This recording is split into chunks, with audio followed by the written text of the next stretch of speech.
Let's get into the details. BJP leader Babulal Marandi reporter questioned why the Jharkhand government was trying to obstruct the CBI investigation into the alleged illegal stone mining scam in Sahibaganj.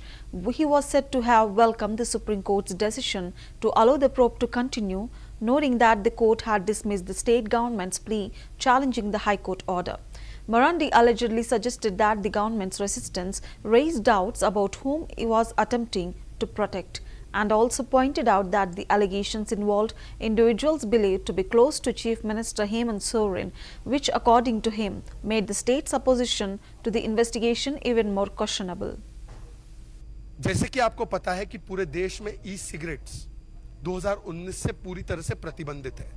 There is a complete ban on e-cigarettes in the country, across the country. मतलब कि sale, purchase, import, export, storage, रखना, ये सब कुछ प्रतिबंधित है 2019 के कानून के तहत. और आपको ये भी पता है कि cigarette and tobacco products act के तहत पब्लिकली स्मोक करना भी अलाउड नहीं है.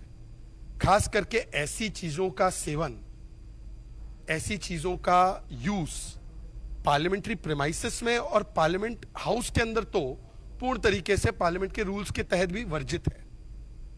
केवल लीगल रूल्स के तहत नहीं, मॉरलिटी के हिसाब से भी, नैतिकता के हिसाब से भी पार्लियामेंट, जिसको हम लोकतंत्र का मंदिर मानते हैं, वहां पर ई सिगरेट लाना ये तो कानून के खिलाफ है. आप कानून के रक्षक है तो कानून के भक्षक पार्लियामेंट में कैसे बन सकते हैं? उसको कंज्यूम करना तो पार्लियामेंट के रूल्स के खिलाफ है कि आप पार्लियामेंट की इस प्रकार से तौहीन नहीं कर सकते.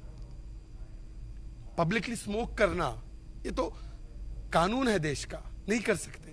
पार्लियामेंट में तो कतई नहीं कर सकते, हाउस के अंदर तो कतई नहीं कर सकते. पर इन तीनों चीजों का उल्लंघन